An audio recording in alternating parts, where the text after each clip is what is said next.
The Greatest Generation, 1901 to 1927. Imagine being 10 years old and watching your father lose everything. Not a job, everything. The savings, the house, the certainty that tomorrow would be better than today. That was the Great Depression.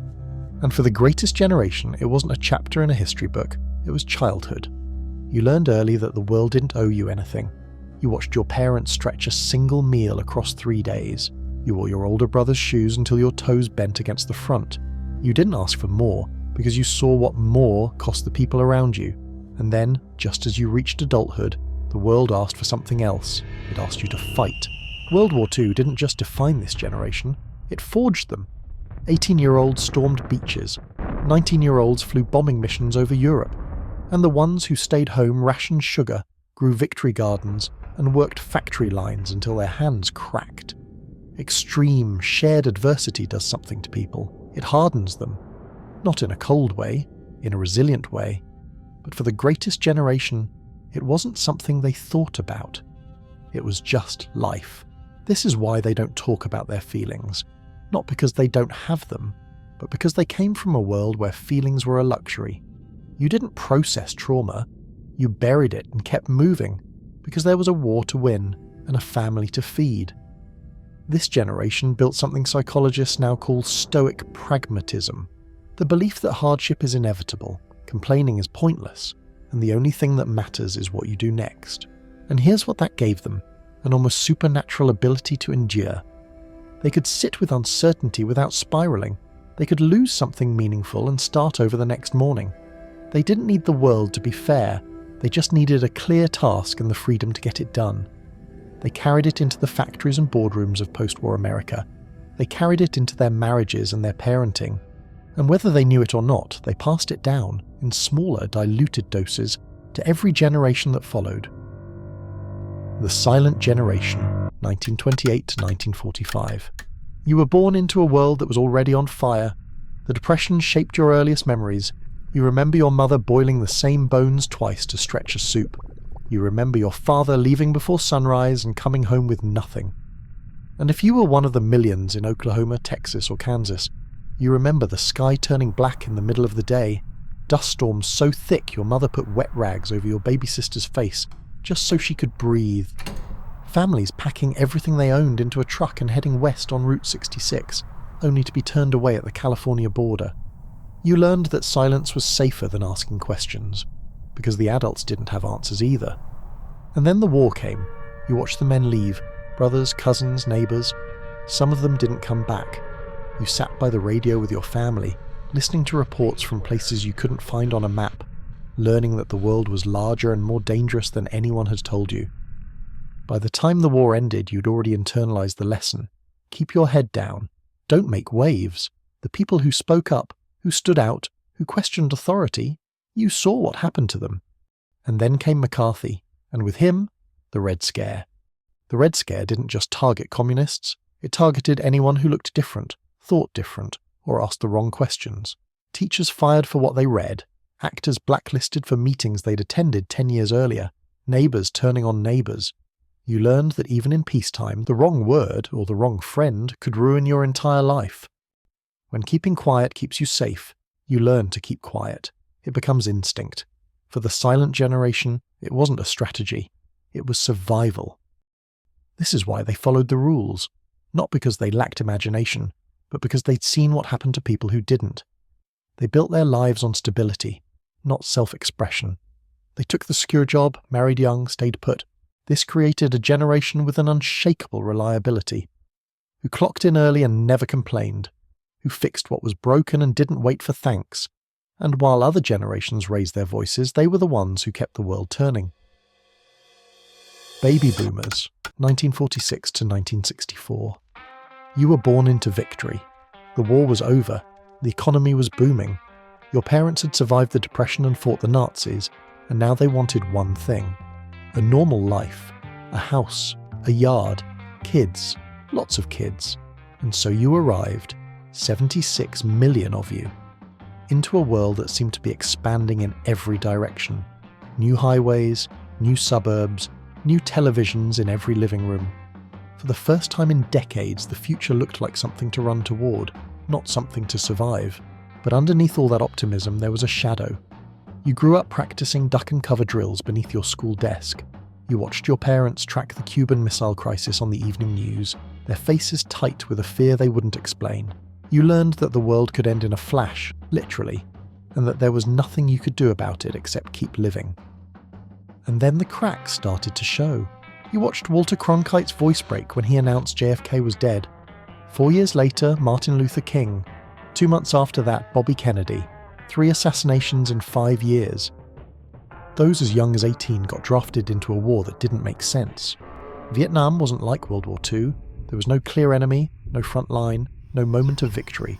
Just jungles, guerrilla fighters, and a government that kept saying we were winning while the body counts climbed every night on the evening news. It was the first war Americans watched from their living rooms. And what they saw didn't match what they were being told. Some of you went, some of you marched against it. But all of you were shaped by it. By the realization that the institutions your parents trusted might not deserve that trust. That kind of betrayal rewires how you see authority. For boomers, it wasn't a headline. It was body bags on the evening news while the government promised victory was near. But here's the contradiction. The same generation that protested the system eventually ran it. The hippies became CEOs. The radicals became senators. The kids who marched for civil rights, women's liberation, and environmental protection grew up to build the most consumer-driven economy in history. They became experts at reinvention, at pivoting when the world shifted. It's why they're still working, still leading, still refusing to step aside. They've been adapting their whole lives.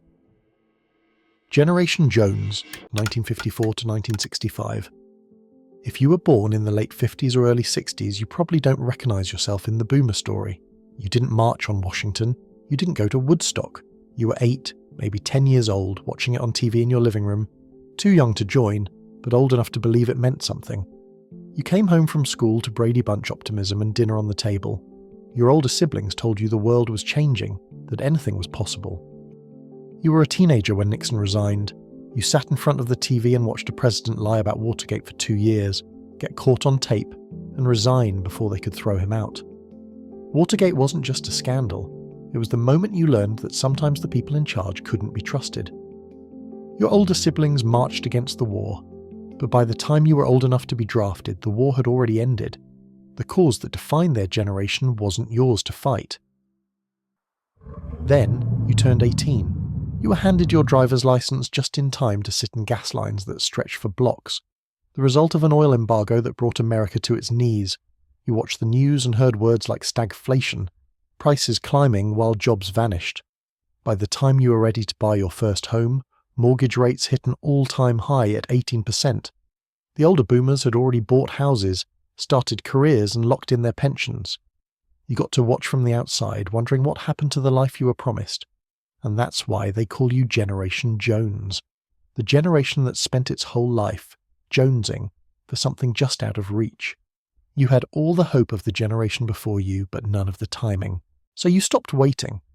You took what was available, made it work, and learned not to count on the world delivering what it promised. You became the bridge. You're not boomers. You're not Gen X. You're the ones who fell through the cracks and built a life there anyway. Generation X, 1965 to 1980. You came home from school and the house was empty. No one texted to check on you. No one tracked your location. You let yourself in with the key around your neck, made a snack, and figured out the afternoon on your own. Maybe you watched TV. Maybe you rode your bike until the streetlights came on. Maybe you got into trouble and learned how to get yourself out of it. That was just childhood. Your parents were at work, which meant you were on your own. And this wired something into you from an early age. You learned that you had to solve your own problems because there was no one else around to solve them for you. This gave your generation something that kids today will never understand. True freedom. There was no GPS, no notifications, no one tracking where you were or when you'd be back. You left the house on a Saturday morning and came home when the streetlights flickered on, and in between you were a ghost. You built forts in the woods. You biked to the next town just to see what was there. You played until your legs hurt and drank from the garden hose because going inside meant the day was over. If you made a mistake at 16, it stayed at 16. No camera in every pocket, no screenshot, No permanent record of every dumb thing you said or did. You got to be young and stupid in private, and that gave you room to figure out who you were without the whole world watching. But it wasn't all long summers and freedom. You saw things too. You watched your parents' generation get hit, hard. The early 80s recession, the stock market crash of 87, the layoffs and corporate downsizing that followed. You watched your parents sit at the kitchen table, voices low, bills spread out. You didn't understand all of it, but you understood enough.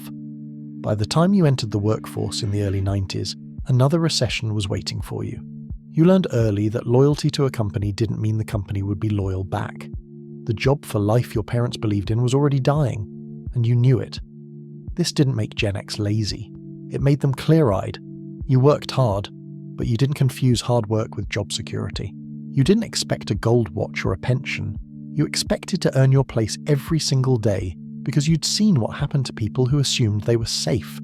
You kept your skills sharp and your resume ready. Not because you didn't care, but because you'd learned the hard way that no one was going to look out for you but you. Some people call it cynicism. For Gen X, it's just reality. You learned early that no one was coming to save you, so you saved yourself